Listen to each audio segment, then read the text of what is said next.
ഞാൻ എന്റെ പ്രിയപ്പെട്ട മാതാപിതാക്കളോട് പറയുകയാ, സമ്പത്ത് നോക്കി 8 മക്കളെ കെട്ടിച്ചു കൊടുക്കരുത്. ആണാണെങ്കിലും പെണ്ണാണെങ്കിലും കെട്ടിച്ചു കൊടുത്താ നിന്റെ മക്കള് കണ്ണുനീര് കുടിക്കുന്നത് നിനക്ക് കാണാം. അള്ളാഹു കാത്തുരക്ഷിക്കുമാറാകട്ടെ, ഉറക്കല്ലാഹു കാത്തുരക്ഷിക്കുമാറാകട്ടെ. 2 സൗന്ദര്യം, ദീനില്ലാത്ത സൗന്ദര്യമുള്ള ആണിനെയും വേണ്ട പെണ്ണിനെയും വേണ്ട. എത്ര വലിയ ദുൽഖർ സൽമാന്റെ സൗന്ദര്യം ഉണ്ടെങ്കിലും മോളെ അള്ളാനെ പേടിയില്ലാത്തവനാണോ കൂടെ പോകരുത്. നീ കണ്ണുനീര് കുടിക്കേണ്ടി വരും. ആണുങ്ങളോട് പറയുന്നു, തൊലിവെളുപ്പ് കണ്ടുകൊണ്ട് കെട്ടാൻ നിൽക്കണ്ട. എടാ, തൊലിവെളുപ്പ് കണ്ടുകൊണ്ട് കെട്ടാൻ നിൽക്കണ്ട. അവസാനം 8ന്റെ പണി കിട്ടും. അള്ളാഹു കാത്തുരക്ഷിക്കുമാറാകട്ടെ, ഉറക്കപ്പുറം അള്ളാഹു കാത്തുരക്ഷിക്കുമാറാകട്ടെ. 3 കുടുംബ മഹിമ നോക്കും ചിലര്, ദീൻ നോക്കാറില്ല. എങ്കിലും പ്രവാചകൻ പറഞ്ഞു, നിങ്ങൾ ദീനാണ് പരിഗണിക്കേണ്ടത്. ദീനുള്ള പെണ്ണിനെ വേണം ആണുങ്ങളെ വിവാഹം കഴിക്കാൻ. പെൺമക്കള് പുതിയ പളയെ തിരഞ്ഞെടുക്കുമ്പോൾ അവന് ദീനുണ്ടോ എന്ന് നോക്കണം. അള്ളാഹു നമുക്ക് ഈമാൻ നൽകുമാറാകട്ടെ. മഹാനായ നബിയിന റസൂലുള്ളാഹി. നിങ്ങൾക്ക് മടുത്ത നിർത്തറായ എത്രയായി? 12 മണിയാറായി. സുബ്ഹാനല്ലാഹ്, എത്ര പെട്ടെന്ന് 12 മണിയാറായ. ഞാൻ എത്ര മണിക്ക് നിർത്താനാ പറഞ്ഞ? 10:30 തുടങ്ങി, 11:30. അല്ലാഹുവേ, സമയം ഒരുപാടായി. നിർത്താറായ. ആ കെട്ടിച്ചു കൊടുക്കേണ്ടത് എങ്ങനെയാണെന്ന് പറഞ്ഞിട്ട് നിർത്താം. എങ്ങനെ കെട്ടിച്ചു കൊടുത്താലും സ്വർഗ്ഗം. അതും കൂടെ കേട്ടൂടെ? എല്ലാവരും എഴുന്നേറ്റ് പെട്ടെന്ന്. അൽഹംദുലില്ലാഹ്. ആ കസേര എടുത്തോണ്ട് ഇങ്ങോട്ട് മുന്നോട്ട് വന്നേ. എഴുന്നേറ്റ് വാ, കസേര എടുത്തോണ്ട് വാ. ഇനിയിപ്പോ ജയിലിൽ പോവില്ലേ? വാ. കാണാൻ പറ്റിയില്ലെങ്കിലോ അവിടെ പെണ്ണുമ്പിള്ളയെ തന്നെ കാണാൻ കിട്ടത്തില്ല. ഭർത്താവ് വേറെ, ഭാര്യ വേറെ, മക്കള് വെളിയിൽ. അപ്പൊ അതുകൊണ്ട് എല്ലാം അങ്ങോട്ടും ഇങ്ങോട്ടും കാണട്ടെ. ഇനിയിപ്പോ എവിടെ വെച്ചാ? ഇനിയിപ്പോ ഞാൻ അങ്ങ് തിരുവനന്തപുരം, ഞാൻ ചിലപ്പോ പത്തനാപുരത്തായിരിക്കും. നിങ്ങൾ ഇവിടെ ഇല്ലേ? വാ, ഇങ്ങോട്ട് വാ. അൽഹംദുലില്ലാഹ്.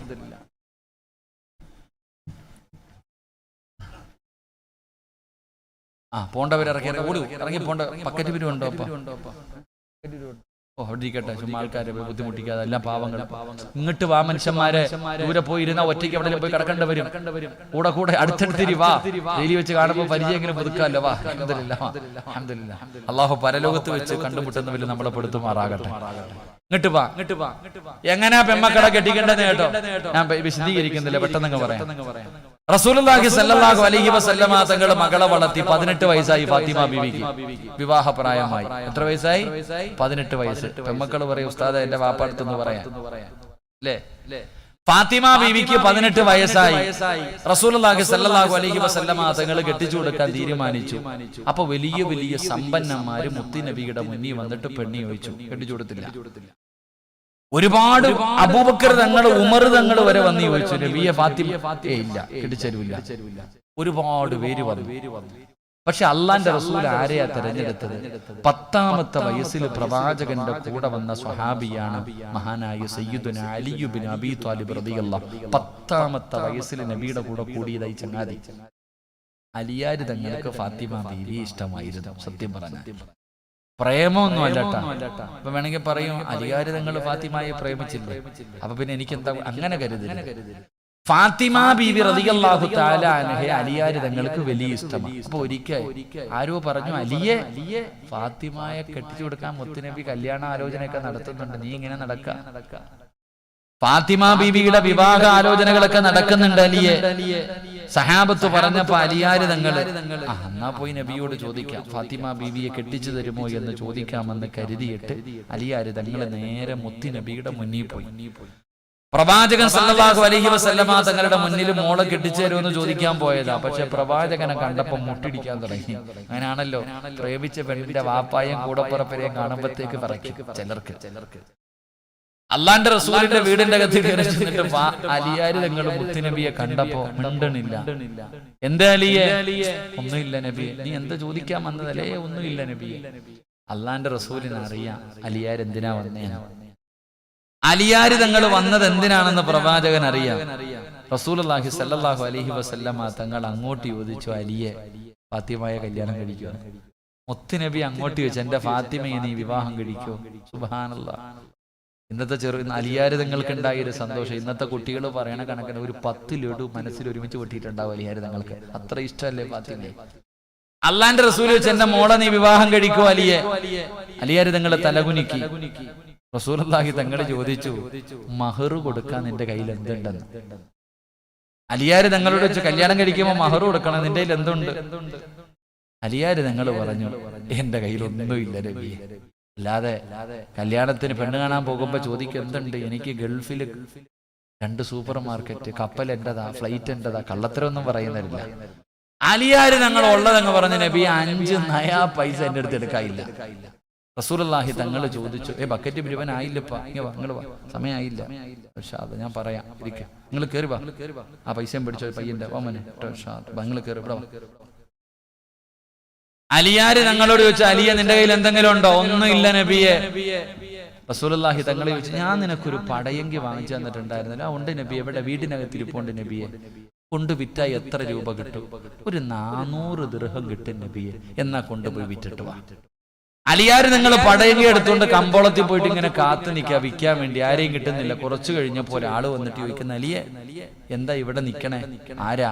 മഹാനായ സയ്യിദുനാ ഉസ്മാൻ റളിയല്ലാഹു തആല, പ്രവാചകന്റെ ആദ്യത്തെ പുതിയാപ്ലയാ, അള്ളാന്റെ റസൂലിന്റെ ആദ്യത്തെ മരുമോനാ. എന്റെ അലി ഇവിടെ നിക്കണേ?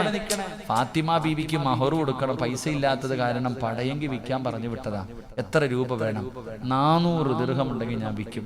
പേടിച്ചു. എന്നാ പൈസ അങ്ങോട്ട് കൊടുത്തു. എന്നിട്ട് പറഞ്ഞു, ഈ പ്രായമുള്ള എനിക്ക് എന്തിനാ പടയെങ്കി? നീ ഒരു യോദ്ധാവല്ലേ, നിനക്ക് തന്നെ ഇരിക്കട്ടെ. 2 കൈ കൊടുത്തു. നേരെ അലിയാര് തങ്ങൾ 400 ദിർഹവുമായിട്ട് മുത്തുനബിയുടെ മുന്നിൽ പോയി. അള്ളാന്റെ റസൂൽ സല്ലല്ലാഹു അലൈഹി വസല്ലം തങ്ങളുടെ കയ്യിൽ 400 ദിർഹം വെച്ചു കൊടുത്തു. പ്രവാചകൻ ചോദിച്ചു, അലിയെ വലീമ കൊടുക്കണമല്ലോ കല്യാണം കഴിഞ്ഞ, നാട്ടുകാർക്ക് ഭക്ഷണം കൊടുക്കണമല്ലോ, അതൊക്കെ ഇസ്ലാമിലുണ്ട്. അത് എപ്പോഴാ കൊടുക്കണ്ടേ? അവിടെയാ വിഷയം. എപ്പോഴാ വലീമ കൊടുക്കേണ്ടത്? ഉസ്താദിനോട് ചോദിക്കണം കേട്ടാ. വലീമ കൊടുക്കല് സുന്നത്തിന്റെ പ്രതിഫലം കിട്ടും. എപ്പോഴാ കൊടുക്കേണ്ടത് ഉസ്താദിനോട് ചോദിക്കണം. കെട്ടിയ ഉടനെ അങ്ങോട്ട് ബിരിയാണി വിളമ്പലല്ല, അവിടെ മനസ്സിലാക്കേണ്ടത്. കല്യാണം കഴിഞ്ഞ ഉടനെ മട്ടൻ ബിരിയാണി പ്രതിഫലം കിട്ടുമോന്ന് ഉസ്താദ്മാരോട് ചോദിക്കണം. അലിയാര് ഞങ്ങളോട് ചോദിച്ചു, വലീമ കൊടുക്കണ്ടേ? ഒന്നുമില്ല നബിയെ. അപ്പൊ സഅദ് റളിയല്ലാഹു തആല അൻഹു പറഞ്ഞു, നബിയെ എന്റെ വീട്ടിൽ ഒരു ആട് നിൽക്കുന്നുണ്ട്, ഞാൻ അലിക്ക് കൊടുക്കാം. വേറെ 3 സ്വഹാബികൾ പറഞ്ഞു, ഗോതമ്പ് മാവ് ഞങ്ങളുടെ കയ്യിലുണ്ട്, ഞങ്ങൾ തരാം. ആരുടെ കല്യാണം? മുത്തുനബിയുടെ മോളെ കല്യാണം. നമ്മുടെ വീട്ടിൽ നടക്കുന്ന കല്യാണം കണ്ടിട്ടുണ്ടോ? ഈ പറയുന്നത് ആരുടെ കല്യാണം?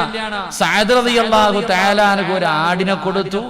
3 സ്വഹാബികൾ ഗോതമ്പ് മാവ് കൊടുത്തു. അലിയാര് തങ്ങളുടെ വലീമ നടത്താൻ. വീടിന്റെ അകത്തിരുന്ന പടയെങ്കി വിറ്റിട്ട മഹറിന്റെ പൈസ ഉണ്ടാക്കിയേ. അല്ലാഹു അഅലം. നമ്മള് ഇന്നത്തെ വിവാഹം, ഇതാ വിവാഹം. നിങ്ങളാരും പിരിവിന് നടക്കണമെന്നൊന്നും ഞാൻ പറയുന്നില്ല. എത്ര ലക്ഷത്തിന്റെ ചോറ് വേണമെങ്കിലും വെച്ചോ, എത്ര ലക്ഷക്കണക്കിന് രൂപ കൊടുത്തു സ്വർണം വാങ്ങിക്കൊടുത്തോ, കോടിക്കണക്കിന് രൂപയുടെ കാറ് വാങ്ങിക്കൊടുത്തോ, നാട്ടുകാരെ മുഴുവനും വിളിച്ചോ, ഒരു പ്രശ്നവും ഇല്ല. പിന്നെയും ആവശ്യമില്ലാത്ത കുറെ ചെലവുണ്ടല്ലോ, അത് വേണ്ട. ഫാത്തിമ ബീബി റളിയല്ലാഹു തആല അൻഹയുടെ കല്യാണം കഴിഞ്ഞു, വിവാഹം കഴിഞ്ഞു. എന്റെ പ്രിയപ്പെട്ടവരെ, വിവാഹത്തിന് മുമ്പ് അലിയാര് തങ്ങൾക്ക് സ്വന്തമായിട്ട് വീടില്ലാത്തത് കാരണം പ്രവാചകരും സഹാബികളും കൂടെ ഈന്തപ്പന ഓല കൊണ്ടൊരു ചെറിയ റൂം പണിതു. ഈന്തപ്പന ഓല കൊണ്ടൊരു ചെറിയ റൂം പണിതു. താത്തമാരൊക്കെ കേട്ടോണം കേട്ടാ. ഈ കഥ നിന്റെ മോക്ക് പറഞ്ഞു കൊടുക്കണം, പാപ്പ കെട്ടിച്ചു വിടുന്നതിന് മുമ്പ് പറഞ്ഞു കൊടുക്കണം. അങ്ങനെ ഫാത്തിമ ബീവിയുടെയും അലിയാര് തങ്ങളുടെയും കല്യാണം കഴിഞ്ഞു. എടാ ചെറുപ്പക്കാരാ, ദീനുള്ള പെണ്ണിനെ കെട്ടണമെന്ന് പറയുന്ന എന്തിനാണ് മനസ്സിലാക്കിക്കും. സഹോദരി, ദീനുള്ള ഒരാണിന്റെ കൂടെയേ ജീവിക്കാൻ പാടുള്ളൂ എന്ന് പറയുന്നതിന്റെ കാരണം നീ കേട്ടോ. അള്ളാഹുവിന്റെ പ്രവാചകന്റെ പൊന്നുമോളുടെ കല്യാണം കഴിഞ്ഞു. 2 പേരും കൂടെ ആദിരാത്രി പോവാ. അലിയാര് തങ്ങളും ഫാത്തിമ ബീബി റളിയല്ലാഹു തആല അൻഹാ 2 പേരും കൂടെ നിക്കാഹ് കഴിഞ്ഞിട്ട് പടച്ചവനെ 2 പേരും അവരുടെ മണിയറയിലേക്ക് കടന്നു പോവുകയാണ്. 2 പേരും മണിയറയ്ക്കകത്തേക്ക് കടന്നു ചെന്നു. അലിയാര് തങ്ങളുടെ പുതിയ വീടിന്റെ അകത്ത് കയറി. അലിയാര് തങ്ങളുടെ വീടിന്റെ വാതിലടച്ചു. ആ വീടിന്റെ അകത്ത് കത്തിച്ചു വെച്ചിരിക്കുന്ന വിളക്കം അണയ്ക്കുകയാണ്. ദീനുള്ള ഒരു പെണ്ണിന്റെ ചരിത്രം കേൾക്കൂ. വീടിന്റെ അകത്ത് കത്തിച്ചു വെച്ചിരിക്കുന്ന വിളക്കം ാര് നിങ്ങളെ വല്ലാത്ത ഹാപ്പിയില. കാരണം മണിയറയാ, ആദിരാത്രിയാ, അല്ലാഹുവിന്റെ റസൂലിന്റെ പൊന്നുമോളാ. യാര് നിങ്ങൾ ചിരിക്കുന്ന മുഖത്തോടെ മണിയറയ്ക്കകത്ത് നിൽക്കുമ്പോ സമയനാ സൗതൻ ഹനീനാ. രാത്രിയിൽ ഒരു തേങ്ങൽ കേൾക്കുകയാണ്, മണിയറയ്ക്കകത്തൊരു തേങ്ങൽ കേൾക്കുകയാ. അടിയാര് നിങ്ങൾ അത്ഭുതപ്പെട്ടു, ആരാ പടച്ചവര്? മണിയറയ്ക്കകത്തിരുന്ന് കരയുന്നതാരാണ്? അടിയാര് നിങ്ങൾ ചെന്ന് നോക്കുമ്പോ ഫാത്തിമ ഇരുന്ന് കരയുകയാണ്. ഫാത്തിമ ബീവിയുടെ കണ്ടടങ്ങൾ നിറഞ്ഞു വീഴുകയാണ്. അടിയാര് നിങ്ങൾ ചോദിക്കുന്നു, ഫാത്തിമ എന്നെ ഇഷ്ടമായില്ലേ ഫാത്തിമ? ഞാൻ പാവപ്പെട്ടവനായത് കൊണ്ടാണോ ഫാത്തിമ? നീ എന്തിനാണ് കരയുന്നത്? ഫാത്തിമ പറഞ്ഞു, ഒരിക്കലും അങ്ങനെ പറയരുത്. നിങ്ങളെ എനിക്ക് വല്ലാത്ത ഇഷ്ടമാണ്. ഏതൊരു പെണ്ണും കൊതിക്കുമല്ലോ, ഏതൊരു പെണ്ണുമലിയെ നിങ്ങളെ ഇഷ്ടപ്പെടുമല്ലോ. എനിക്ക് നിങ്ങളെ വല്ലാത്ത ഇഷ്ടമാണ്. പിന്നെ എന്തിനാണ് ഫാത്തിമ നീ കരയുന്നത്? ഫാത്തിമ ഒന്നും മിണ്ടിയില്ല, ഫാത്തിമയൊന്നും മിണ്ടുന്നില്ല. പിന്നെയും അലിയാര് നിങ്ങൾ ചോദിച്ചു, നീ എന്തിനാ കരയുന്നത്? അയ്യേ, ഈ മണിയറക്കകത്ത് കത്തിച്ചു വെച്ചിരിക്കുന്ന വിളക്ക് പെട്ടെന്ന് അണച്ചപ്പോ ഈ മണിയറ മുഴുവനും ഈ റൂം മുഴുവനും വല്ലാത്ത ഇരുള് വന്നല്ലോ. ഇരുട്ട് കണ്ടപ്പോ എനിക്ക് ഓർമ്മ വന്നത് എന്തെന്നറിയുമോ? എന്നെ എല്ലാവരും കൂടെ കുളിപ്പിച്ച് പള്ളിപ്പറമ്പിലെ കുടിക്കകത്ത് കൊണ്ടുപോയി മലർത്തി കിടത്തിയിട്ട് പലകയെടുത്ത് നിരത്തിയിട്ട് മണ്ണിട്ട് മൂടിയിട്ട് പോകുമ്പോ ആ കബറിന്റെ അകത്ത് വല്ലാത്ത ഇരുളാടല്ലോ. എന്റെ കബറിന്റെ അകത്ത് വെളിച്ചമില്ലല്ലോ, അവിടെ വല്ലാത്ത ഇരുട്ടാണല്ലോ. മണിയറയ്ക്കകത്ത് കത്തിച്ചു വെച്ചിരുന്ന വിളക്കണച്ചപ്പ കബറ് ഓർമ്മ വന്നു. യാര് തങ്ങളെ നോക്കുമ്പോ ഫാത്തിമയിരുന്ന് കരയുകയാ. യാര് തങ്ങള് പറഞ്ഞു, കരയല്ലേ ഫാത്തിമ, ഇന്ന് നമ്മുടെ മണിയറയാണ്, ഇന്ന് നമ്മുടെ അതിരാത്രിയാണ്. മണിയറയ്ക്കകത്തിരുന്ന് കരയുകയാണോ ഫാത്തിമ? അടിയാര് നിങ്ങൾ ചോദിക്കുമ്പോ ഫാത്തിമ ബീവി റളിയല്ലാഹു തആല കരഞ്ഞുകൊണ്ട് പറയുന്നു, അലിയേ, മണിയറ ഇവിടെയല്ല, മണിയറ ഒരുക്കേണ്ടത് ഇവിടെയല്ല. എവിടെയാണ് യഥാർത്ഥ മണിയറ എന്നറിയോ? എവിടെയാണ് മണിയറ ഒരുക്കേണ്ടതെന്നറിയോ? അൽ ഖബറു അവ്വലു മൻസിലിൻ മിൻ മനാസിലിൽ ആഖിറ. പുതുമണവാളനോട് മണവാട്ടി പറഞ്ഞു കൊടുക്കുന്നു, അലിയേ, എന്തിനാ ഫാത്തിമ മണിയറയ്ക്കകത്തിരുന്ന് കരയുന്നത് എന്ന് ഭർത്താവ് ചോദിച്ചപ്പോ ഭാര്യ പറയുന്നു, ഇവിടെയല്ല മണിയറ, പള്ളിപ്പറമ്പിലെ കബറിന്റെ അകത്താ മണിയറ പിടിക്കേണ്ടത്. അവിടെയല്ലേ മണിയറ വേണ്ടത്, അവിടെയല്ലേ മണിയറയാക്കേണ്ടത്. അലിയേ, അതിനകത്ത് മണ്ണാണ് അലിയേ, കബറ് ഞെരിക്കും അലിയേ, കബറ് ഇടുങ്ങിയതാലിയേ, അതിനകത്ത് പാമ്പുകളും തേടുകളും ഉണ്ടറിയേ. മണിയറയ്ക്കകത്ത് കയറി വന്ന ഭർത്താവിനോട് പഠിച്ചവനെ വിഭാഗത്തിന്റെ ഒന്നാമത്തെ രാത്രി കബറിനെ കുറിച്ച്, കബറിന്റെ ഏകാന്തതയെ കുറിച്ച്, കബറിന്റെ ഞെരുക്കത്തെ കുറിച്ച്, കബറിന്റെ അദാബിനെ കുറിച്ച് തന്റെ പ്രിയപ്പെട്ട ഭർത്താവിനോട് പറഞ്ഞിട്ട് പറയുകയാ, ഇന്ന് ജീവിതത്തിൽ ഏറ്റവും സന്തോഷമുള്ള രാത്രിയാ. അതുകൊണ്ട് അലിയേ, നമുക്കിവിടെ മുസ്തറബിനെ വിളിച്ചിട്ട് നിസ്കരിക്കാം, നമുക്കൊരുമിച്ച് നമസ്കരിക്കാം, നമുക്കൊരുമിച്ചിരുന്ന് തൗബ ചെയ്യാം, നമുക്കിവിടെ ഇരുന്ന് ഖുർആൻ ഓതാം. നമ്മുടെ മണ്ണറ മണിയറയാക്കാം, നമ്മുടെ മണ്ണറ മണിയറയാക്കാം. ചെറുപ്പക്കാരാ, മണിയറയ്ക്കകത്തേക്ക് കടന്നു വന്ന പ്രിയപ്പെട്ട ഭർത്താവിനോട് കബറിനെ കുറിച്ച് പറഞ്ഞ് കരയിപ്പിച്ചിട്ട് ആ രാത്രി മുഴുവനും മണ്ണറ മണിയറയാക്കാൻ പരിശ്രമിച്ച പെണ്ണാണ് ഫാത്തിമ. അതുകൊണ്ട് ചെറുപ്പക്കാരോട് പറയുകയാ, ഫോൺ നമ്പർ തരാൻ, ചിരിച്ചു കാണിക്കാനും ഇറങ്ങി വരാനും 100 പെണ്ണുങ്ങളെ കിട്ടുമടാ ചെറുപ്പക്കാരാ. കൊണ്ടുവരല്ലേടാ, വിളിച്ചോണ്ട് വരല്ലേ മോനെ. ദീനുള്ളവളെ കെട്ടടാ, ദീനുള്ള പെണ്ണിനെ ഭാര്യയായിട്ട് കിട്ടണമെങ്കിൽ യോഗം വേണമടാ. അതിനൊരു പുണ്യം ചെയ്യണം ചെറുപ്പക്കാരാ, അതിനൊരു ഭാഗ്യം വേണം ചെറുപ്പക്കാരാ. ദീനുള്ള പെണ്ണിനെ കിട്ടിയ വിവാഹം കഴിഞ്ഞ് സർവ ആർഭാടങ്ങളും ആഘോഷങ്ങളും കഴിഞ്ഞ് പാതിരാത്രി മണിയറയ്ക്കകത്തേക്ക് കടന്നിടുന്നുണ്ടോ പുതുമണവാട്ടി മണിയറക്കകത്തിരിക്കുകയാണ്. മണിയറക്കകത്ത് കയറി ചെല്ലുന്ന ഭർത്താവിനോട് പുതിയ പെണ്ണ് ചോദിക്കുന്നു, ആഘോഷങ്ങളൊക്കെ കഴിഞ്ഞില്ലേ? അഴിച്ചുപൊടിയെല്ലാം കഴിഞ്ഞില്ലേ? ഇക്കാടെ തിരക്കുകളൊക്കെ തീർന്നില്ലേ? നമ്മുടെ ജീവിതത്തിലെ ഏറ്റവും മനോഹരമായ ദിവസമല്ലേ? അതുകൊണ്ട് പോയി ഒന്നുപെടുത്തിട്ട് വായിക്കാ. ഈ മണിയറക്കകത്ത് മുസല്ല വിരിച്ചിട്ട് ഇമാമത്ത് നിൽക്കുവോ? ഞാനിക്കാടെ പുറകിൽ നിന്ന് നിസ്കരിക്കട്ടെ. നമുക്കൊരു ശുക്രന്റെ നിസ്കാരം നിസ്കരിക്കാം. പുതിയ പെണ്ണ് ഭർത്താവിനോട് പറയുകയാ, ഇക്കാ ഒലുവെടുത്തിട്ട് വാ, നമുക്ക് രണ്ടുപേർക്കും കൂടെ മണിയറക്കകത്തിരുന്നിട്ട് നമുക്ക് അല്ലാഹുവിന്റെ മുന്നിൽ 2 റക്അത്ത് ജമാഅത്തായി നിസ്കരിക്കാ. ഇക്ക നിസ്കരിക്ക്, ഞാൻ പുറകിൽ നിന്ന് നിസ്കരിക്കാ. ശുക്രിന്റെ നമസ്കാരം നമസ്കരിക്കാ. ദീനുള്ള പെണ്ണു ഭർത്താവിനോട് പറഞ്ഞു കൊടുക്കും. അവസാനം ഒലുവെടുത്തിട്ട് രണ്ടുപേരും മണിയറക്കകത്തിരുന്ന് നിസ്കരിക്കും. നിസ്കാരം കഴിയുമ്പോ ഭർത്താവിന്റെ കയ്യിൽ പിടിച്ചിട്ട് ഭാര്യ പറയുന്നു, ഇക്കാ നമ്മൾ രണ്ടുപേരും ഒരുപാട് പാപം ചെയ്തവരാ. ഇന്നലെ വരെ ഞാനും നിങ്ങളും ഒരുപാട് പാപം ചെയ്തു. ഇന്ന് മുതൽ പുതിയ ഒരു ജീവിതം തുടങ്ങുകയല്ലേ. അതുകൊണ്ട് ഈ പായിലിരുന്നിട്ട് കരഞ്ഞുകൊണ്ട് തൗബ ചെയ്യിക്ക. മണവാട്ടി മണിയറക്കകത്ത് വെച്ച് ദീനുള്ള പെണ്ണാണെങ്കിൽ ഭർത്താവിനോട് പറയും, ഇക്കാ ഈ മണിയറക്കകത്തിരുന്ന് തൗബ ചെയ്യ്. ഞാൻ ആമീൻ പറയാ. ഭർത്താവ് മണിയറക്കകത്ത് മുസല്ല വിരിച്ചിട്ട് ചെയ്തു പോയ പാപങ്ങൾ അല്ലാഹുവിന്റെ മുന്നിലേറ്റു പറയുമ്പോ പുതിയ പെണ്ണ് പുറകിലിരുന്നിട്ട് നെഞ്ചു പൊട്ടിയിട്ട് ആമീൻ പറയുകയാണ്. അവിടെ ഇരുന്ന് തൗബ ചെയ്തു. ദുആ ചെയ്ത് കഴിയുമ്പോ ദീനുള്ള ഭർത്താവിനോട്, ദീനുള്ള പെണ്ണ് ഭർത്താവിനോട് പറയുന്നു, ഇക്കാ ഭർത്താവ് ഭാര്യയുടെ തലയിൽ കൈവച്ചിട്ട് ദുആ ചെയ്യണമല്ലോ. ഭർത്താവ് ഭാര്യയുടെ തലയിൽ കൈവച്ചിട്ട് ആദിരാത്രിയിൽ ദുആ ചെയ്യാ മുത്തുനബി പറഞ്ഞിട്ടുണ്ടല്ലോ.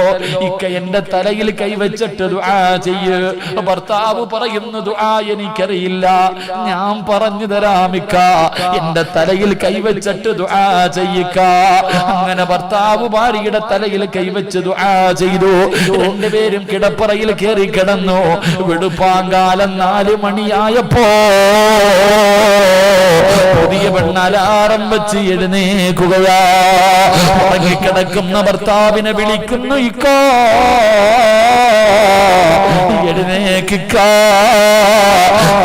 നിസ്കരിക്കണ്ടേ ഇക്ക, സുബഹിക്ക് ബാങ്ക് വിളിക്കാ സമയമായിക്ക, എഴുന്നേക്കിക്ക. പടച്ചവനെ ഭാര്യ ഭർത്താവിനെ വിളിക്കുകയാണ്. എഴുന്നേക്കാതെ വരുമ്പോ ഇതിനുള്ള പെണ്ണ് പറയുന്നു, ഇക്ക ഇന്നലെ വരെ എങ്ങനെയായിരുന്നു എന്ന് എനിക്കറിയണ്ട. ഇന്നലെ വരെ നിങ്ങൾ നിസ്കരിച്ചോ നിസ്കരിച്ചില്ലേ എനിക്കറിയണ്ട. ഇന്നു മുതൽ നിങ്ങളുടെ ഭാര്യയാണ് ഞാൻ, നിങ്ങൾ എന്റെ ഭർത്താവാണ്. എനിക്ക് നിസ്കരിക്കുന്ന ഒരു ഭർത്താവിനെയാണ് വേണ്ടത്. ഭർത്താവിനെ ഉറക്കത്തിൽ നിന്ന് വലിച്ചു പൊക്കി കുളിപ്പരകിൽ കൊണ്ടുപോയി കുളിപ്പിച്ചു, ഒലുപെടുപ്പിച്ചു. രണ്ടുപേരും കൂടെ തഹജ്ജുദ് നിസ്കരിച്ചു. നിസ്കാരപ്പായിലിരിക്കുമ്പോ അരീക്കോട് പള്ളിയിൽ നിന്ന് സുബഹി ബാങ്ക് വിളിക്കുകയാ. ഭാര്യ പറയുന്നു, ഇക്കാ ഭാര്യക്കും ഭർത്താവിനും ഒരുമിച്ച് നമസ്കരിക്കാമല്ലോ. നിങ്ങൾ ഇമാമത്ത് നിൽക്കൂ, നിങ്ങൾ ഇമാമത്ത് നിൽക്കൂ, ആ പുറകിൽ നിന്ന് ജമാഅത്തായി നമസ്കരിക്കാ. ദീനുള്ള പെണ്ണിങ്ങനെ പറഞ്ഞു തരുമടാ ചെറുപ്പക്കാരാ. ദീനുള്ള പെണ്ണ് അങ്ങനെ പറഞ്ഞു തരും. അങ്ങനെയുള്ള പെണ്ണിനെ വേണമെങ്കിൽ ദീനുള്ളവളെ കെട്ട്. അള്ളാഹു ഈമാൻ നൽകി അനുഗ്രഹിക്കുമാറാകട്ടെ. ഫാത്തിമ ബീവി റളിയല്ലാഹു തആല അൻഹ മണിയറക്കകത്ത് കയറി വന്നപ്പോ ഫാത്തിമ ബീവി കരയുന്നത് കണ്ടപ്പോ അലിയാര് തങ്ങൾ പറഞ്ഞു, ഫാത്തിമ ഇത് മണിയറയാ ഫാത്തിമ, ഈ ആദിരാത്രി ഇവിടെ ഇരുന്നിട്ട് കരയാണോ? അലിയാര് തങ്ങളോട് പറഞ്ഞു, ഇവിടെയല്ല മണിയറ, പള്ളിപ്പറമ്പിലാ മണിയറ. അലിയേ, ആ മണ്ണറ മണിയറയാക്കണമെങ്കിൽ ഇന്ന് നമുക്ക് ഒരുമിച്ച് നിസ്കരിക്കണം, നമുക്ക് ഒരുമിച്ച് തൗബ ചെയ്യണം, ഒരുമിച്ച് ഖുർആൻ ഓതണം. അതാ ദീനുള്ള പെണ്ണ്, അതാ ദീനുള്ള പെണ്ണ്. എന്റെ പ്രിയപ്പെട്ടവരെ, ഫാത്തിമ ബീവി റളിയല്ലാഹു തആല അൻഹയുടെ മണിയറ എങ്ങനെയായിരുന്നു എന്നറിയോ?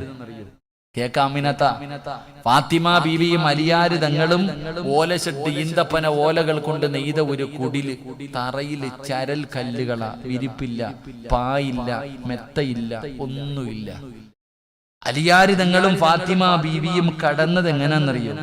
അലിയാര് തങ്ങളുടെ വീട്ടില് ഒരാടിന്റെ തോലുണ്ടായിരുന്നു. ഒരാടിന്റെ തോല്.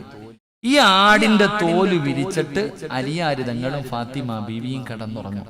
ഒരാടിന്റെ തോലിന്റെ മുകളിൽ, അത് കല്ലിന്റെ മുകളിൽ വിരിച്ചിട്ട് രണ്ടുപേരും കൂടെ കെട്ടിപ്പിടിച്ച് കടന്നുറങ്ങും. രാവിലെ ആയാൽ അലിയാര് തങ്ങൾ ഈ തോലെടുത്തിട്ട് അലിയാര് തങ്ങൾക്കൊരു കുതിരയുണ്ട്, അതിന്റെ മുന്നിൽ കൊണ്ടുവെക്കും. ഈ ആടിന്റെ തോല് കൊണ്ടുപോയി കുതിരയുടെ മുന്നിൽ വെച്ചിട്ട് തീറ്റി വാരിയിട്ട് കൊടുക്കണം. അതിനകത്ത് ആ കുതിര വെള്ളം കുടിക്കണത് ഈ തോലിന്റെ മുകളിൽ ഒഴിച്ചിട്ടാണ്. രാത്രിയായ ഇത് കഴുകി വിരിച്ചു കിടക്കും, രാവിലെയായ തീറ്റിയിടാൻ കൊണ്ടുവെക്കും. ഇതായിരുന്നു ഫാത്തിമ ബീവിയുടെ മണിയറ. ഇതായിരുന്നു ഫാത്തിമ. ലോകത്തിന്റെ റാണി ഉണ്ടല്ലോ, സ്വർഗത്തിന്റെ റാണി, ആ റാണിയുടെ മണിയറ ഇതായിരുന്നു. പൊന്നുമോളെ വിവാഹം കഴിച്ചു കൊടുത്തതിന് ശേഷം ഒരു ദിവസം കാണാൻ പോയി വാപ്പ. നബി സല്ലല്ലാഹു അലൈഹി വസല്ലമ തങ്ങൾ പൊന്നാര മകളുടെ വീട്ടിൽ പോയപ്പോ ഇരുന്ന് വാപ്പാനെ കണ്ടതും ഫാത്തിമ ബീബി കരയാൻ തുടങ്ങി. എന്തേ മോളെ കരയണേ? ഭക്ഷണം കഴിച്ചിട്ട് 3 ദിവസമായി വാപ്പ പട്ടിണിയാ. കെട്ടിച്ചു വിട്ട മകള് വാപ്പാനോട് പറയാ, വല്ലതും കഴിച്ചിട്ട് 3 ദിവസമായി വാപ്പ, എനിക്കൊട്ടും വയ്യ. നമ്മളാണെങ്കിൽ പറയും, എല്ലാം വാരി കെട്ടിക്കോ, പോകാം, പൊറുതിയൊക്കെ മതി, വാ മോളെ, അടുത്ത വണ്ടി കയറ്റി വീട്ടിൽ കൊണ്ടുവരും. ഫാത്തിമ ബീവി കരളിന്റെ കഷ്ടമെന്ന് മുത്തുനബി പറഞ്ഞ പൊന്നുമോള് വാപ്പാനോട് പറയാ, വല്ലതും കഴിച്ചിട്ട് 3 ദിവസമായി വാപ്പ. കരഞ്ഞോണ്ട് പറഞ്ഞപ്പോ മുത്തുനബി പറഞ്ഞ എന്തെന്നറിയോ? ഇനി വാ മോളെ, ഇനി വാ. തന്റെ പൊന്നാര മകളെ അടുത്ത് വിളിച്ചിട്ട് പറഞ്ഞു, വലിയ അബീകാറുബാവും, നീ വല്ലതും കഴിച്ചിട്ട് 3 ദിവസമല്ലേ ആയുള്ളൂ, ഞാൻ 4 ദിവസമായി മോളെ എന്തെങ്കിലും തിന്നട്ടെ. അതാ വാപ്പ. മോള് പറഞ്ഞു കൊടുത്ത്, വാപ്പ ഞാൻ വല്ലതും കഴിച്ചിട്ട് 3 ദിവസമായി. വലിയ അബീകാറുബാവും, നിന്റെ ഉപ്പ വല്ലതും തിന്നിട്ട് 4 ദിവസമായി മോളെ. ഫാത്തിമ ബീവി കെട്ടിപ്പിടിച്ചിട്ട് കരയാ, എന്റെ ഉപ്പാനോട് ഞാൻ പരാതി പറഞ്ഞല്ലോ അല്ലാഹ്. അങ്ങനെ വേണം മോളെ വളർത്താൻ, അങ്ങനെ വേണം മോളെ വളർത്താൻ. ആ വാപ്പായി മോളും തമ്മിലുള്ള ബന്ധം, വാപ്പായോട് പെമ്മക്കൊക്കെ വലിയ സ്നേഹവാ. ഉമ്മയോടല്ല സ്നേഹം പെമ്മക്കൊക്കെ, വാപ്പാമാരോട് വലിയ സ്നേഹവാ. റസൂലുള്ളാഹി സ്വല്ലല്ലാഹു അലൈഹി വസല്ലം തങ്ങൾ മരിക്കാൻ കിടക്കുമ്പോ, രോഗം പിടിച്ചിട്ട് വീടിന്റെ അകത്ത് കിടക്കുമ്പോ ഫാത്തിമ കാണാൻ വന്നു.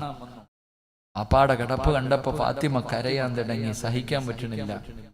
പൊന്നുമോളെ അടുത്ത് വിളിച്ചു. പൊന്നുമോളെ അടുത്ത് വിളിച്ചിട്ട് ഫാത്തിമ ബീവിയോട് മുത്തുനബി പറഞ്ഞു, ഫാത്തിമ, ഉപ്പാടെ മരണം അടുത്തു മോളെ, ഒരുപാട് അടയാളങ്ങളൊക്കെ കാണുന്നു. പാപ്പാടെ മരണം അടുത്ത്, മോള് കരയരുത് കേട്ടാ. മുത്തുനബി അങ്ങോട്ട് പറയുമ്പോ ഫാത്തിമ ഒരൊറ്റ നിലവിളിയാ. റസൂലുള്ളാഹി തങ്ങൾ പറഞ്ഞു, എന്റെ മരണം അടുത്തു ഫാത്തിമ, ഞാൻ പോവാ, എന്റെ മോള് കരയരുതെന്ന് പറഞ്ഞപ്പോഴത്തേക്ക് സഹിക്കാൻ പറ്റിയില്ല. ഫാത്തിമയ്ക്ക് പൊട്ടി അങ്ങോട്ട് കരഞ്ഞു. അങ്ങനെ വാ പൊത്തി പിടിച്ചിട്ട് ഫാത്തിമ കരയാ. തന്റെ പൊന്നാര മകള് കരയുന്നത് കണ്ടപ്പോ വിളിച്ചു, ഇങ്ങ് വാ മോളെ. പിന്നെ അടുത്ത് വിളിച്ചു. അപ്പൊ ഒരു രഹസ്യം പറയട്ടെ ഫാത്തിമ, അല്ലേ ഉപ്പ, ഞാൻ പോയാ എന്റെ മോള് തൊട്ടു പുറകിലുണ്ട് കേട്ടോ, അടുത്ത നീയാ ഫാത്തിമ. റസൂലുള്ളാഹി തങ്ങൾ ഫാത്തിമ ബീവിയുടെ ചെവിയിൽ പറഞ്ഞു കൊടുത്ത രഹസ്യം എന്തെന്നറിയോ? വാപ്പാടെ തൊട്ടു പുറകിൽ മോളും ഉണ്ട് കേട്ടാ. ഞാൻ മരിച്ചതിന് ശേഷം എന്റെ കുടുംബത്തിൽ ആദ്യം മരിക്കുന്നത് നീയാ മോളെ. ഒരൊറ്റ ചിരിയാ ഉപ്പ. പാപ്പ മോളോട് മരിക്കുമെന്ന് പറഞ്ഞപ്പോഴും ഫാത്തിമ ചിരിച്ചു. ആയിഷാ ബീവി റളിയല്ലാഹു തആല അൻഹ ചോദിച്ചു, എന്താ ഫാത്തിമ, വാപ്പ പറഞ്ഞ രഹസ്യം എന്താ? ഞാൻ പറയൂല, എന്റെ ഉപ്പ എന്നോട് പറഞ്ഞ രഹസ്യം ഞാൻ പറയൂല. അതാ വാപ്പയും അമ്മയും വാപ്പയും മകളും തമ്മിലുള്ള ബന്ധം. അല്ലാഹുവേ, ഒരു ആടിന്റെ തോല് വിരിച്ചിട്ട രണ്ടുപേരും കടന്ന് അടിയില്ലായിരുന്നു പെങ്ങളെ. തമ്മിലടിയോ വഴക്കോ ബഹളവോ പിണക്കോ ഈഗോയോ ഒന്നുമില്ലായിരുന്നു. കുറ്റപ്പെടുത്തലോ കളിയാക്കലോ തല്ലലോ ഒന്നുമില്ല. ആ ഓലഷെട്ടിന്റെ അകത്ത് ഫാത്തിമയും അലിയാര് തങ്ങളും 2 മക്കളും എത്ര കൊല്ലം ജീവിച്ചെന്നറിയോ? അവര് പരസ്പരം അങ്ങോട്ടും ഇങ്ങോട്ടും അടിയും വഴക്കും ബഹളവും ഒന്നുമില്ല. രണ്ടുപേരും ജീവിച്ചു ഒരുപാട് വർഷം. അവസാനം മരിക്കുന്നതിന്റെ തലേ ദിവസം അലിയാര് തങ്ങളുടെ മടിയിൽ തല വെച്ചിട്ട് ഫാത്തിമ ബീവി കടന്നു. എന്നിട്ട് കയ്യെ പിടിച്ചിട്ട് പറഞ്ഞു, ഞാൻ പോവാ, എനിക്ക് പൊരുത്തപ്പെട്ട് തരണം. എന്റെ മരണം അടുത്തു അലിയെ, ഞാൻ പോവാ അലിയെ. ഫാത്തിമ, എന്നെ ഒറ്റക്കിട്ടിട്ട് നീ പോവാണോ ഫാത്തിമ? സഹിക്കണില്ല അലിയാര് തങ്ങൾക്ക്. അലിയാര് തങ്ങളോട് ഫാത്തിമ പറഞ്ഞെന്തെന്നറിയോ? ഞാൻ മരിച്ച എന്നെ കൊണ്ടുപോയി പകല് കബറടക്കരുത്, എന്നെ രാത്രിയിലെ കബറടക്കാവും. അലിയാര് തങ്ങൾ ചോദിച്ചു, എന്തേ ഫാത്തിമ പകല് കബറടക്ക? വേണ്ട, എന്നെ രാത്രി കബറടക്കാൻ മതി. എന്തേ ഫാത്തിമ? അലിയേ, എന്റെ ശരീരം നിങ്ങളല്ലാതെ വേറെ ഒരാളും കണ്ടിട്ടില്ല. എന്റെ ശരീരം നിങ്ങളല്ലാതെ വേറെ ഒരാളും കണ്ടിട്ടില്ല. എന്നെ പകലാണ് കബറടക്കുന്നതെങ്കിൽ എന്റെ മയ്യത്ത് പൊതിയുന്നത്, എന്റെ മയ്യത്ത് ചുമക്കുന്നത്, എന്റെ മയ്യത്ത് കബറിൽ ഇറക്കി വെക്കുന്നത് അന്യപുരുഷന്മാരാ. ഈ വെള്ള തുണിയും പൊതിഞ്ഞിട്ട് എന്നെ ഇങ്ങനെ കൊണ്ടുപോകുമ്പോ അവരെന്റെ ശരീരത്തിന്റെ വടിവ് കാണുന്നത് എനിക്കിഷ്ടമല്ല അലിയെ. മയ്യത്ത് കൊണ്ടുപോയി കബറിൽ ഇറക്കി വെക്കുന്ന സമയത്ത് പോലും ഒരാള് എന്റെ ശരീരം കാണുന്നത് എനിക്കിഷ്ടമല്ല. അലിയാര് തങ്ങളോട് ഫാത്തിമ ബീബി പറഞ്ഞു, അതുകൊണ്ട് എന്നെ രാത്രി ഖബറടയ്ക്കാൻ മതി. സ്നേഹനിധിയായ ദീനുള്ള പെണ്ണാണെങ്കിൽ അവള് മരിക്കുന്നതിന് മുമ്പ് ഭർത്താവിന്റെ കയ്യെ പിടിച്ചിട്ട് പറയിക്ക, ഇത്രയും കാലം എന്റെ ഔറത്തൊരാണും കണ്ടിട്ടില്ല, ഒരന്യ പുരുഷനും എന്റെ ശരീരം കണ്ടിട്ടില്ല. ഇക്ക, ഞാൻ മരിച്ച നാട്ടുകാർക്ക് മുഴുവൻ എന്റെ മയ്യത്ത് കാണിച്ചു കൊടുക്കല്ലേ. ദീനുള്ള പെണ്ണ് ഭർത്താവിനോട് പറയിക്ക, ഞാൻ മരിച്ച നാട്ടുകാരെ മുഴുവനും, ആണുങ്ങളെ മുഴുവനും വിളിച്ചിട്ട് എന്റെ മയ്യത്ത് കാണിച്ചു കൊടുക്കരുത്. ഞാൻ അന്യ പെണ്ണല്ലേ, മരിച്ച വീട്ടിൽ കാണണം. അള്ളാഹുവെ, ജീവിച്ചിരിക്കുന്ന കാലത്ത് അള്ളാഹിനെ പേടിച്ച് നടന്ന് നിന്റെ ഭാര്യ മരിച്ച നാട്ടുകാർക്ക് മുഴുവനും പൊക്കി കാണിച്ചു കൊടുക്കാം. ഭർത്താവ് ഇങ്ങനെ നാണം വേണോടാ. ആഹ്വാനം ദീനുള്ള പെണ്ണാണെങ്കിൽ പറയിക്ക, ആർക്കും എന്നെ കാണിച്ചു കൊടുക്കരുത്. ഫാത്തിമ ബീബി പറഞ്ഞു, എന്റെ മയ്യത്ത് വെള്ള തുണിയിൽ പൊതിഞ്ഞോണ്ട് പോകുമ്പോ പോലും ഒരുത്തം കാണുന്ന എനിക്ക് ഇഷ്ടമല്ല. അതാ പെണ്ണ്. ഫാത്തിമ ബീബി റളിയല്ലാഹു തആല അൻഹ മരണപ്പെട്ടു. നമ്മൾ അടിയും വഴക്കും ബഹളവും. ഫാത്തിമ ബീബി മരണപ്പെട്ടു, കൊണ്ടുപോയി ജന്നത്തുൽ ബഖീൽ കൊണ്ട് കബറടക്കി. അലിയാര് തങ്ങള് മയ്യത്തടക്കിയിട്ട് വീട്ടിൽ വന്നിട്ട് അങ്ങോട്ട് കിടക്ക, ഉറക്കം വരുന്നില്ല. ഫാത്തിമ ഇല്ലല്ലോ.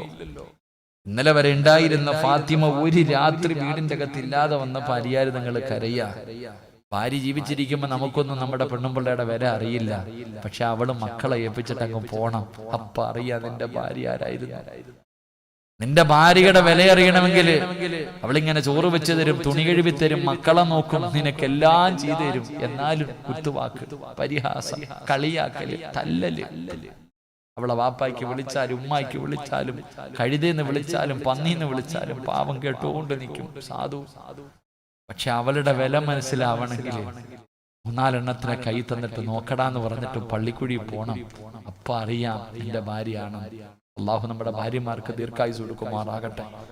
ഫാത്തിമ ബീബി റളിയല്ലാഹു തആല അൻഹയുടെ മയ്യത്ത് കബറടക്കിയിട്ട് വീടിന്റെ അകത്ത് വന്ന് കിടന്നിട്ട് ഉറക്കം വരണ അലിയാർക്ക്. രാത്രി എഴുന്നേറ്റ് കള്ളു കുടിക്കാനൊന്നും പോയില്ല, കൂട്ടുകാരുടെ കൂടെ ഒന്നും പോയില്ല, കടപ്പുറത്തൊന്നും പോയിരുന്നില്ല. അലിയാര് തങ്ങള് നേരെ എഴുന്നേറ്റിട്ട് ജന്നത്തുൽ ബഖീൽ ഭാര്യയുടെ ഖബറിന്റെ ചാരത്ത് പോയി. അലിയാര് തങ്ങള് നേരെ തന്റെ ഭാര്യയുടെ ഖബറിന്റെ ചാരത്ത് പോയിരുന്നിട്ട് അസ്സലാമു അലൈകി യാ ഫാത്തിമ, ഭാര്യയുടെ ഖബറിന്റെ അടുക്ക പോയിട്ട് സലാം പറഞ്ഞു. ഫാത്തിമ ബീവി സലാം അടക്കിയില്ല. ഖബറിൽ കിടക്കല്ലേ, സലാം അടക്കിയില്ല. ഭാര്യയും ഭർത്താവും കൂടെ കിടപ്പറയിൽ പിണങ്ങിക്കിടക്കുമ്പോ പിണങ്ങിക്കിടക്കുന്ന ഭാര്യയുടെ പിണക്കം മാറ്റുന്നത് പോലെ അലിയാര് തങ്ങള് ഖബറിന്റെ ചാരത്ത് പോയി നിന്നിട്ട് ചോദിച്ചു, ഫാത്തിമ, എന്തേ നീ എന്റെ സലാം അടക്കാത്തെ? എന്നോട് പിണങ്ങിയോ ഫാത്തിമ? എന്നോട് പിണക്കമാണോ ഫാത്തിമ? വീണ്ടും സലാം പറഞ്ഞു, മടക്കു ഫാത്തിമ. അലിയാര് തങ്ങളുടെ സലാം അടക്കണില്ല. അലിയാര് തങ്ങൾ ചോദിക്ക, ഇത്ര പെട്ടെന്ന് നീ എന്നെ മറന്നുപോയോ ഫാത്തിമ? എന്നിട്ടും സലാം അടക്കാതെ വന്നപ്പോ അലിയാര് തങ്ങൾ ഭാര്യയുടെ ഖബറിന്റെ ചാരത്തിരുന്നിട്ട് ഖബറിന്റെ മുകളിൽ കൈവച്ചു. എന്നിട്ട് ഖബറിനോട് ചോദിക്ക, എന്റെ ഫാത്തിമയ്ക്ക് എങ്ങനെയുണ്ട് അലി? അലിയാര് തങ്ങൾ തന്റെ ഭാര്യയുടെ ഖബറിന്റെ മുകളിൽ കൈവച്ചിട്ട് ഖബറിനോട് ചോദിക്ക, എന്റെ ഭാര്യയ്ക്ക് എങ്ങനെയുണ്ട്? എന്റെ ഫാത്തിമയുടെ പുതിയ വീട് എങ്ങനെയുണ്ട്? ഖബറേ, എന്റെ ഫാത്തിമ ആരെന്നറിയോ? എന്റെ ഫാത്തിമ ആരെന്നറിയോ? കല്യാണത്തിന്റെ 1ാമത്തെ രാത്രി മണിയറയ്ക്കകത്ത് കയറി ചെന്ന് എന്നോട് നിന്നെ കുറിച്ച് പഠിപ്പിച്ചെന്നവളാ എന്റെ ഭാര്യ. വിവാഹത്തിന്റെ ഒന്നാമത്തെ രാത്രി മണിയറയ്ക്കകത്ത് കയറി ചെന്നപ്പോ ആ ആദ്യ രാത്രിയിൽ നിന്നെ കുറിച്ച് പറഞ്ഞു തന്നിട്ട് നെഞ്ചുപൊട്ടി കരഞ്ഞവളാ എന്റെ ഫാത്തിമ. എന്റെ ഫാത്തിമയെ നീ വേദനിപ്പിക്കരുത്. എന്റെ ഫാത്തിമയുടെ വിശേഷം എന്താ?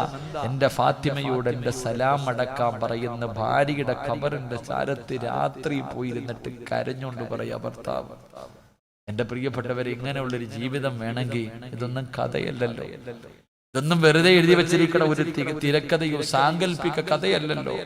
ഇത് മുത്തി നബിയുടെ പൊന്നുമോള് ജീവിച്ചതല്ലേ സഹോദരി. അതുകൊണ്ട് എന്റെ പ്രിയപ്പെട്ടവരോട് പറയുകയാ, മക്കളെ വളർത്തുമ്പോ ഈ ചരിത്രങ്ങളൊക്കെ പെൺമക്കൾക്ക് പറഞ്ഞു കൊടുക്കണം, പെൺമക്കൾക്ക് പഠിപ്പിച്ചു കൊടുക്കണം. ആ ജീവിതത്തിന്റെ ചരിത്രങ്ങൾ പഠിക്കുമ്പോൾ ഏതു ത്യാഗം സഹിക്കാനും നമ്മുടെ മക്കൾ തയ്യാറാകും. പിണങ്ങി വീട്ടിൽ വന്ന് അടിയും വഴക്കും ബഹളവും ഇല്ല. അതുകൊണ്ട് റസൂലുള്ളാഹി സ്വല്ലല്ലാഹു അലൈഹി വസല്ലമ തങ്ങൾ പറഞ്ഞു, ഏതെങ്കിലും ഒരു മാതാപിതാക്കൾ ദീൻ പറയുന്ന രീതിയിൽ 2 പെൺമക്കളെ വളർത്തി ദീൻ പറയുന്ന രീതിയിൽ അവരെ വിവാഹം കഴിച്ചു കൊടുത്താൽ ആ വാപ്പയും അമ്മയും നാളെ സ്വർഗത്തിൽ എന്റെ കൂടെയാണെന്ന് ആദരവായ പ്രവാചകൻ നബി മുഹമ്മദ് മുസ്തഫ സല്ലല്ലാഹു അലൈഹി വസല്ലം 2 പെൺമക്കളെ വിവാഹം കഴിച്ചു വിട്ട എല്ലാ മാതാപിതാക്കൾക്കും അള്ളാഹു ഈ പ്രതിഫലം കൊടുത്ത് അനുഗ്രഹിക്കുമാറാകട്ടെ. 2 പെൺമക്കളെ വളർത്തിക്കൊണ്ടിരിക്കുന്ന മാതാപിതാക്കൾ നല്ല നിലയിൽ വളർത്താനും ഈ ദീൻ പറയുന്ന രീതിയിൽ അവരെ വിവാഹം കഴിച്ചു കൊടുക്കാനും അള്ളാഹു ആ മാതാപിതാക്കൾക്ക് ഭാഗ്യം നൽകുമാറാകട്ടെ. പെൺമക്കളില്ലാത്ത പാവപ്പെട്ട ഞങ്ങൾക്കൊക്കെ അള്ളാഹുവേ സാലിഹത്തായ കണ്ണിന് കുളിർമയുള്ള വീടിന് ബർക്കത്ത് വാങ്ങിത്തരുന്ന മക്കളെ നീ ഞങ്ങൾക്ക് നൽകി അനുഗ്രഹിക്കണേ അല്ലാഹു. നമുക്കും സാലിഹത്തായ പെൺമക്കൾ അള്ളാഹു നൽകി അനുഗ്രഹിക്കുമാറാകട്ടെ. അള്ളാഹുവിനോട് ആത്മാർത്ഥമായി ദുആ ചെയ്യണം. അള്ളാഹു നമുക്ക് നല്ല മക്കളെ നൽകി അനുഗ്രഹിക്കുമാറാകട്ടെ. എന്റെ പ്രിയപ്പെട്ട സഹോദരങ്ങളെ, സംഘാടകർ ബക്കറ്റുമായിട്ട് മുന്നിലേക്ക് വരുന്നു. എന്തിനു വേണ്ടി? എല്ലാ വർഷവും ഈ നാട്ടിലെ പാവപ്പെട്ട പെൺമക്കളുടെ വിവാഹം നടത്തുന്നവരായി വരും. അവരെ കൊണ്ട് കഴിയുന്ന രീതിയിൽ ഇവരാരും സമ്പന്നന്മാരല്ല, പാവങ്ങളാ. അപ്പൊ അവരെ കൊണ്ട് കഴിയുന്ന രീതിയിൽ അൽഹംദുലില്ലാ പാവപ്പെട്ട പെൺകുട്ടികളുടെ വിവാഹം നടത്താൻ സഹായം ചെയ്യുന്നവരാ. ഇല്ലെന്നാരും പറയരുത്. സദഖത്തു റദ്ദുൽ ബലാ, ക്യാൻസർ എന്ന് പറയുന്ന രോഗം പിടിച്ച് അവസാനം തിരുവനന്തപുരം RCCയിൽ കൊണ്ടുപോയപ്പോ ഡോക്ടർ പറഞ്ഞു വീട്ടിൽ കൊണ്ടുപോയിക്കോളാൻ. ആ സമയത്ത് 1001 രൂപ പള്ളിക്ക് കൊടുത്ത് ദുആ ചെയ്യിപ്പിക്കുന്നതിനേക്കാളും നല്ലത് ഇപ്പൊ കൊടുക്കണല്ലേ വാപ്പ. 2 കിഡ്നിയും തകർന്നു പോയി, മാറ്റിവെക്കാം 35 ലക്ഷം രൂപ. 501 രൂപ വെള്ളിയാഴ്ച കൊടുത്ത് ദുആ ചെയ്യിപ്പിക്കുന്നതിനേക്കാളും നല്ലത് 10 രൂപ ഇപ്പൊ ഇട്ടാ പോരെ. അല്ലാഹുവേ, സദഖത്തു റദ്ദുൽ ബലാ, സദഖ വിപത്തുകളെ തട്ടിമാറ്റുമെന്ന ആദരവായ പ്രവാചകൻ നബി മുഹമ്മദ് മുസ്തഫ. അതുകൊണ്ട് എല്ലാവരും മനസ്സറിഞ്ഞിട്ട് അല്ലാഹുവേ, മാരകമായ രോഗങ്ങളെ തൊട്ട് ഞങ്ങളെ നീ കാക്കണം, ഞങ്ങൾക്ക് ശിഫ നൽകണം. അറുത്തുമുറിക്കുന്ന രോഗങ്ങളെ തൊട്ട് ഞങ്ങളെ കാക്കണമെന്ന നീയത്തോടെ ഏതെങ്കിലും ക്യാൻസറോ ട്യൂമറോ പോലെയുള്ള മാരക രോഗത്തിന്റെ അണുക്കൾ ഞങ്ങളുടെ ശരീരത്തിലുണ്ടെങ്കിൽ ഈ സദഖ കൊണ്ട് നീ ശിഫയാക്കി തരണമെന്ന ഒരു നീയത്തോടെ എല്ലാവരും ഒരു നല്ല സദഖ എടുത്തോ. അള്ളാഹു നിങ്ങൾക്ക് ഈമാൻ നൽകുമാറാകട്ടെ. എല്ലാവരും ഒരു നല്ല സദഖ എടുത്ത് ഇൻഷാ അല്ലാഹ് സ്വല്ലല്ലാഹു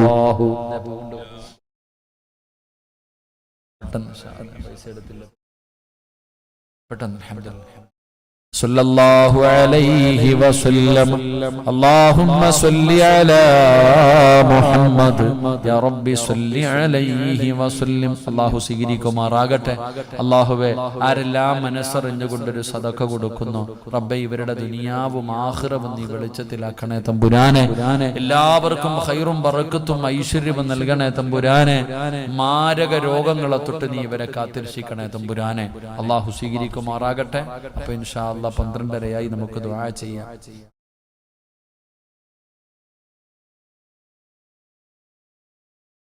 ഈ പ്രാവശ്യം എത്ര കുട്ടികളുണ്ട്? 5. അൽഹംദുലില്ലാ, ഈ പ്രാവശ്യം 5 പെൺമക്കളുടെ വിവാഹമാണ്. അല്ലാഹു സുബ്ഹാനഹു വ തആല ആ മക്കൾക്ക് അല്ലാഹു നല്ല ജീവിതം നൽകി അനുഗ്രഹിക്കുമാറാകട്ടെ. ആരെല്ലാം ആ പെൺമക്കളുടെ വിവാഹത്തിന് വേണ്ടി ആരെല്ലാം മനസ്സറിഞ്ഞുകൊണ്ട് സദഖ കൊടുത്തോ അല്ലാഹു അവരുടെയൊക്കെ ദുനിയാവും ആഖിറവും അല്ലാഹു വെളിച്ചത്തിലാക്കി കൊടുക്കുമാറാകട്ടെ. എന്റെ പ്രിയമുള്ള സഹോദരങ്ങൾ, അതുകൊണ്ട് ഞാൻ നിർത്തുകയാ. ഇൻഷാ അല്ലാഹ് അടുത്ത വർഷവും അവർക്ക് ആഗ്രഹമുണ്ട്. അടുത്ത വർഷവും അവർക്ക് ആഗ്രഹമുണ്ട്. അൽഹംദുലില്ലാ, ആരാരുമില്ലാത്ത പാവപ്പെട്ട പെൺകുട്ടികളുടെ വിവാഹം അവരുടെ ആഗ്രഹമാണ്. അവരൊക്കെ വലിയ സമ്പന്നന്മാരൊന്നുമല്ല. റാഫിയുടെ ഒക്കെ ജോലി എന്താ നിങ്ങൾക്ക് അറിയാം, ഈ സംഘാടകരുടെ ഒക്കെ ജോലി നോട്ടുമരത്തിന്റെ ഉടമയൊന്നും അല്ല, പാവങ്ങളാ. പാവങ്ങൾക്ക് പാവപ്പെട്ടവന്റെ കണ്ണീരിന്റെ വില അറിയത്തുള്ളൂ. കടലിൽ പോയി മീൻ പിടിക്കുന്ന പാവങ്ങൾ, പാവപ്പെട്ടവർ, ചെറിയ എന്തെങ്കിലും ജോലി ചെയ്ത് ജീവിക്കുന്നവർ, അവരാണ് അൽഹംദുലില്ലാഹ് ഈ നാട്ടിൽ ഈ പാവപ്പെട്ട പെൺകുട്ടികളുടെ വിവാഹത്തിന് വേണ്ടി 10ഉം 15ഉം എണ്ണത്തിന് കെട്ടിച്ചു കൊടുത്തിട്ടുണ്ട്. എന്റെ പ്രിയമുള്ള സഹോദരങ്ങൾ, അള്ളാഹു അവരുടെ ആഗ്രഹങ്ങളൊക്കെ അള്ളാഹു സ്വീകരിക്കുമാറാകട്ടെ. എന്റെ പ്രിയപ്പെട്ട സഹോദരങ്ങളെ, ഇൻഷാ അല്ലാഹ് നാളെയും മറ്റേനാളും 2 ദിവസം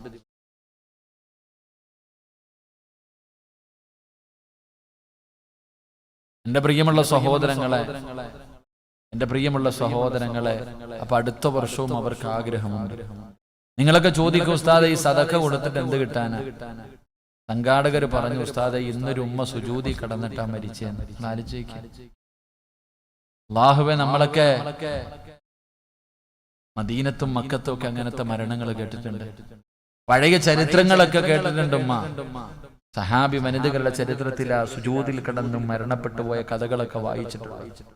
പക്ഷെ ഇന്ന് നിങ്ങളുടെ നാട്ടിലൊരു ഉമ്മ ഈ വെള്ളിയാഴ്ച ദിവസം, എന്തൊരു ഭാഗ്യവതിയ ഉമ്മ, എന്തൊരു ഭാഗ്യവതി! ഈ വെള്ളിയാഴ്ച ദിവസം അള്ളാഹുവിന് ഏറ്റവും ഇഷ്ടപ്പെട്ട കാര്യം സുജൂദിയല. ആ സുജൂദി കടന്നിട്ട് നിങ്ങളുടെ നാട്ടിലെ നിങ്ങളെ പോലെ ജീവിച്ചിരുന്ന ഒരു പാവപ്പെട്ട ഉമ്മ മരണപ്പെട്ടു പോയി. അള്ളാഹു അവർക്ക് ഷഹീദിന്റെ കൂലി കൊടുക്കുമാറാകട്ടെ. ഉറക്കപ്പറ, അള്ളാഹു ഷഹീദിന്റെ കൂലി കൊടുക്കുമാറാകട്ടെ. അതിനല്ലേ വാപ്പ മരണമെന്ന് പറയണേ? അതിനല്ലേ മോനെ മരണമെന്ന് പറയണേ? നമ്മളൊക്കെ ഇങ്ങനെ നടക്കാം. അല്ലാഹു അഅലം വമാ തദ്രീ നഫ്സുൻ ബിഅയ്യി അർളിൻ തമൂത്ത്. നമ്മുടെ മരണം അത് അല്ലാഹുവേ അറിയൂ. അല്ലാഹു നന്നാക്കി തരുമാറാകട്ടെ. അതുകൊണ്ട് എൻ്റെ പ്രിയമുള്ള സഹോദരങ്ങളെ, ഇൻഷാ അല്ലാഹ് അടുത്ത പ്രാവശ്യം ഇന്നത്തെ ഈ വഅദിൽ എന്ത് കിട്ടുന്നു, ഇൻഷാ അല്ലാഹ് അത് അടുത്ത വർഷം പാവപ്പെട്ട പെൺകുട്ടികളുടെ വിവാഹത്തിന് വേണ്ടി കൊടുക്കണമെന്നവർക്ക് ആഗ്രഹമുണ്ട്. അല്ലാഹു അവരുടെ ആഗ്രഹം സാധിപ്പിച്ചു കൊടുക്കുമാറാകട്ടെ. ഇൻഷാ അല്ലാഹ് എഴുന്നേൽക്ക് ദുആ ചെയ്യാം. ഇൻഷാ അല്ലാഹ്